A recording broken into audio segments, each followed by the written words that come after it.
ANM GNM 2026-এর প্রশ্নপত্র যতবার actually ANM GNM পরীক্ষা হয়েছে তার মধ্যে সবচেয়ে কঠিনতম প্রশ্ন ছিল কিন্তু এএনএম জেএনএম 2024-এর এই বছরের প্রশ্নপত্র।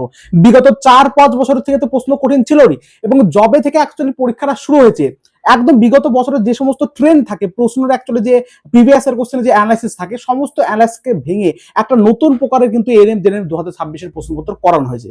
সেজন্য বন্ধুরা বেশি চিন্তা করার কোনো প্রয়োজন নাই, তোমাদের কাট অফ নিমেষেই মাত্র কিন্তু কমে যাবে। ডাব্লিউবিজি এর ক্ষেত্রে আমরা এবার দেখেছি যে প্রশ্নপত্র যথেষ্ট কঠিন লেভেলে ছিল, ঠিক একইভাবে এএনএম জেএনএম যদি আমি কম্পেয়ার করি প্রত্যেকটা পরীক্ষা, তাহলে প্রত্যেকটা পরীক্ষার সাথে কম্পেয়ার করলে এএনএম জেএনএম প্রশ্নটা কিন্তু সবচেয়ে বেশি কঠিন ছিল, সেজন্য কাট অফ অবশ্যই কমবে। ঠিক আছে, সেই জন্য দেখা যাচ্ছে এর আগের বার 32 মার্কসে তুমি কোনো কলেজই পাওনি, কিন্তু এবার 32 মার্কস তুমি একটা ভালো কলেজ পেয়ে যেতে পারো, কাট অফ কমলে এই হচ্ছে একটা সুবিধা হয়, বুঝতে পারলে তো?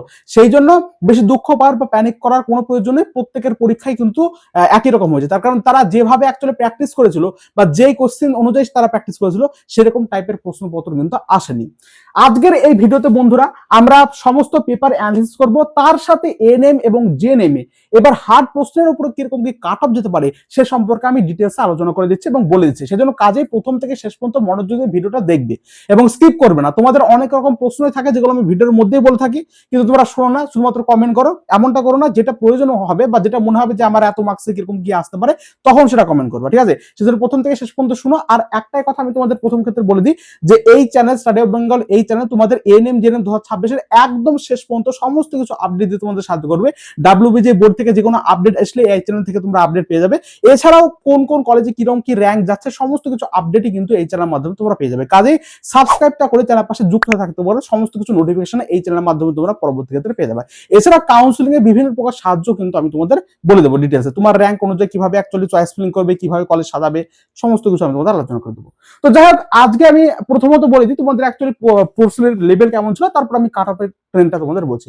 দেখো, আমি যদি ভৌত বিজ্ঞানের ক্ষেত্রে আসি, ফিজিক্যাল সায়েন্সের নর্মাল পাতি কোশ্চেন যেখানে জেন পাস 2026-এ কিন্তু অন্যরকম কোশ্চেন দিয়েছে, মানে ক্যালকুলেটিভ কোশ্চেন কিন্তু দিয়েছে। জেন পাসের ক্ষেত্রে ব্যাপারটা উল্টো হয়েছে, জেন পাসের ক্ষেত্রে ক্যালকুলেটিভ প্রশ্ন দিত কিন্তু এবার একটু পাতি প্রশ্ন দিয়ে দিয়েছে, কিন্তু এনএম জেএনএম এর ক্ষেত্রে পাতি প্রশ্ন দেয় কিন্তু একটু ক্যালকুলেটিভ প্রশ্ন কিন্তু এবার দিয়ে দিয়েছে, এবং একটু মাথা খাটাতে হবে, সঙ্গে সঙ্গে দেখে হয় না, মানে কোন আলোর বেশি শব্দে আর তরঙ্গ দৈর্ঘ্য বেশি, কোন রঙের আলো, এরকম প্রশ্ন দেখা যায়, কিন্তু এরকম প্রশ্ন কিন্তু এবার দেখা যায় না, একটু হলেও কিন্তু ভাবতে হবে, এরকম প্রশ্ন কিন্তু ফিজিক্যাল সায়েন্স আমরা দেখতে পেয়েছি। তা আমি যদি কম্পেয়ার করি প্রত্যেকটা এনএম জেএনএম পরীক্ষার ক্ষেত্রে, ফিজিক্স অবশ্যই প্রত্যেকবারের থেকে আমি টাপের মধ্যেই ফেলবে যদি এনএম জেএনএম এর প্রত্যেকটা পেপারকে কম্পেয়ার করি। নেক্সট আমি যদি জীবন বিজ্ঞানের ক্ষেত্রে দেখি, জীবন বিজ্ঞানের ক্ষেত্রেও একদম পাতি প্রশ্ন বা ইজি প্রশ্ন ছিল না, যেমনটা অ্যাকচুয়ালি পাতি প্রশ্ন এনএম জেএনএম প্রতিবার হয়ে থাকে, সেজন্য জীবন বিজ্ঞান মোটামুটি মডারেট টু টাপের মধ্যে আমরা ধরবো। নেক্সট গণিতকে যদি দেখি, গণিতের একদম সিম্পল প্রশ্ন প্রতিবার দেয় যে এর ক্ষেত্রফল কত হবে, ওর ক্ষেত্রফল কত হবে, যেহেতু 10 লেভেলের অঙ্ক থাকে, অনুপাত সমানুপাত এরকম কথা হবে। কিন্তু এবার মানে ত্রিকোণমিতি যে চ্যাপ্টারটা রয়েছে সেখান থেকে কিন্তু ভালো লেভেলের একটা কোশ্চেন ছিল, প্রত্যেকটা চ্যাপ্টার থেকে একটু ভালো লেভেলের কোশ্চেন ছিল, যথেষ্ট ক্যালকুলেটিভ এবং লেন্দি কিন্তু অঙ্ক ছিল, সেটা অঙ্কটা কিন্তু আমরা টাফের মধ্যেই ফেলবো। নেক্সট রিজনিং কিন্তু ইজি, রিজনিং একবার ইজি ছিল, যেটাকে আমরা বলতে পারবো রিজনিং কিন্তু অবশ্যই ইজি ছিল। নেক্সট তোমাদের ইংরেজির ক্ষেত্রে যদি আসি, ইংরেজিটাও ইজি টু মডারেট না বলে ইজি, অনেকের ক্ষেত্রে ইজি লেগেছে, অনেকের ক্ষেত্রে মডারেট লেগেছে, তবে সেটাকে আমরা ইজি টু মডারেটের মধ্যে ধরছি, আপাতত ইজি টু মডারেটের মধ্যে ধরছি। জিকে যদি দিই তাহলে জিকে কেও আমরা কিন্তু মডারেটের মধ্যে ধরতে পারি, বা ইজি টু মডারেট, এটাকে আমরা ইজি টু মডারেটের মধ্যে ধরতে পারি, ঠিক আছে? এই হচ্ছে তোমাদের বিগত পেপার, মানে এই বছরের পেপার ট্রেন্ড, ঠিক আছে? যেখানে আমরা প্রত্যেক বছরে এখানে কিন্তু প্রত্যেকটা সাবজেক্টই প্রায় ইজি ইজি ইজি, কিছু দুই একটা মডারেট দেখি, বাদ বাকি সমস্ত কিছু ইজি দেখি আমরা, ঠিক আছে? কিন্তু এবার কিন্তু প্রত্যেকটা টাফ টু মডারেট চলে গেছে, বা মডারেট টু টাফ চলে গেছে, অ্যাকচুয়ালি ওভারঅল পেপারটা তোমাদের টাফ ছিল, সেই অনুযায়ী এবার কিন্তু কাট অফটা কমবে। কেমন কি যেতে পারে আমি তোমাদের প্রথমত বলি, এএনএম এর ক্ষেত্রে বলি, তারপর আমি জেএনএম এর ক্ষেত্রে বলছি।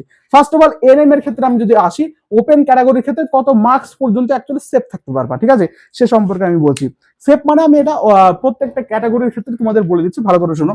ফার্স্ট অফ অল আমি যদি এএনএম এর ক্ষেত্রে আসি, তাহলে 67 পেলে মোটামুটি এবার তুমি সেফ থাকতে পারবা, 67 পেলে মোটামুটি এবার তুমি সেফ থাকতে পারবা, 67 প্লাস পেলে তো একটা ভালো কলেজ পেয়ে যাবে, ঠিক আছে? নেক্সট যদি ওবিসি এর ক্ষেত্রে আছি তাহলে 65 পেলে। নেক্সট ওবিসি বি এর ক্ষেত্রে যদি আমি আসি, ওবিসি এ এবং ওবিসি বি প্রায় দুটো যেহেতু একই হয়ে গেছে, সেজন্য আমরা এটাকে ওবিসি নাম দিচ্ছি, 65 মতো পেলে তুমি এখানে সেফ থাকতে পারো। এসসির ক্ষেত্রে যদি আমি আসি তাহলে 55। নেক্সট এসটির ক্ষেত্রে যদি আমি আসি তাহলে এটা হচ্ছে 49, আর ইডব্লিউএস এর ক্ষেত্রে যদি আমি আসি সেটা হচ্ছে 54। বন্ধুরা আমি এখনো জানি অনেকেই কিন্তু সাবস্ক্রাইবটা করনি, অবশ্যই সাবস্ক্রাইব করে দেন, আপনার যুক্ত থাকো, তার কারণ শেষ পর্যন্ত সমস্ত আপডেট এখান থেকে পাবেন, বুঝতে পারলে? এই হচ্ছে আমাদের সমস্ত এএনএম এর মানে কাট অফ কিরকম কি যেতে পারে সে সম্পর্কে আমাদের আলোচনা করলাম। এবার 2-1 এদিক ওদিক হবে এটুকু সবাই জানে, তবে অ্যাপ্রক্স ধারণা ধরো এই মার্কসের মধ্যে থাকলে তুমি সেফ থাকবে, অর্থাৎ 67 প্লাস এরকম প্লাস এগুলো পেলে তুমি সেফ থাকবে। এটা একদম মিনিমাম মার্কসও বলা যায় না, actually safe marks. Minimum marks আমি তোমাদের পরবর্তী ক্ষেত্রে আলোচনা করে দেবো, সর্বনিম্ন মার্কস, ঠিক আছে? সেফ মানে মোটামুটি একটা ভালো কলেজ ঠিকঠাক চলে আসবে এরকম মার্কস, বুঝলা? নেক্সট আমি যদি আসি জিএনএম এর ক্ষেত্রে, জিএনএম এর শুধুমাত্র ফিমেলদের ক্ষেত্রে আমি আলোচনা করছি, মেলের ক্ষেত্রে আমি পরে আলোচনা করে দেবো। জিএনএম এর ফিমেলের ক্ষেত্রে আমি তোমাদের যদি আলোচনা করি তাহলে ওপেন ক্যাটাগরির ক্ষেত্রে আমি তোমাদের বলি 59 তোমাদের সেফ মার্কস হতে পারে, 59। ওবিসি এ এবং বি দুটোকে আমরা একই ধাঁচের মধ্যে রাখবো, সেজন্য ওবিসি আমরা ধরলাম। ওবিসির ক্ষেত্রে তোমার মোটামুটি 57 পর্যন্ত যেতে পারে। নেক্সট এসসির ক্ষেত্রে হচ্ছে 51 পর্যন্ত যেতে পারে, এসটির ক্ষেত্রে হচ্ছে 46 পর্যন্ত যেতে পারে, এবং ইডব্লিউএস এর ক্ষেত্রে হচ্ছে 49 পর্যন্ত যেতে পারে। ইডব্লিউএস এর কাট অফটা বন্ধুরা একটু কম যাবেই, তার কারণ ইডব্লিউএস এর কাট অফটা এবং এসসি কাট অফটা প্রায় সমতুল্য হয়ে গেছে এখন। ইডব্লিউএস এর মানে প্রাচুর্যতা এখন বেড়ে গিয়েছে, এবার অনেকে যদি কার্ড না দেখাতে পারে তাহলে কার্ডটা আরো কম চলে যাবে, ঠিক আছে?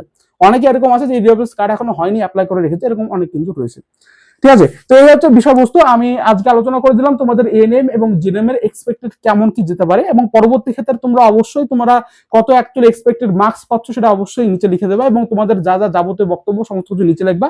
সেই অনুযায়ী আমি পরবর্তী ক্ষেত্রে আরো সুন্দরভাবে ডিটেলস হবে তোমাদের অ্যাকচুয়ালি কত কি কাট অফ যেতে পারে, বা তোমাদের মার্কস কত মার্কসে কত কি র্যাঙ্ক আসতে পারে, কত র্যাঙ্কে কত কি কলেজ যেতে পারে, বা কোন কলেজ হতে পারে, এই সম্পর্কে ডিটেলস আরো সুন্দরভাবে আলোচনা করতে পারবো। আশা করছি এখানে তোমরা বুঝতে পারলা, এবং এই কাট অফ নিয়ে বেশি কন্ট্রোভার্সি করার কোনো প্রয়োজন নেই, এগুলো সমস্ত হচ্ছে প্রেডিকশনের উপর নির্ভর করা, ঠিক আছে? এবং পরবর্তী অবশ্যই তোমরা কমেন্ট করবো, কমেন্ট না করলে বুঝতে পারবো না, সেই অনুযায়ী পরবর্তী ক্ষেত্রে আমরা marks versus rank versus college এগুলো আলোচনা করবো। আর অবশ্যই যদি মনে হয় যে আমাদের ডেসক্রিপশন বক্সে আমাদের হোয়াটসঅ্যাপ গ্রুপের লিঙ্ক দেওয়া আছে, সেখানে যুক্ত থাকতে পারো, সেখানে সমস্ত আপডেটগুলো আগে পেয়ে যাবে। আজকে ভিডিওটা এই পর্যন্ত, দেখা হচ্ছে পরবর্তী সুন্দর ভিডিওতে। Thank you so much.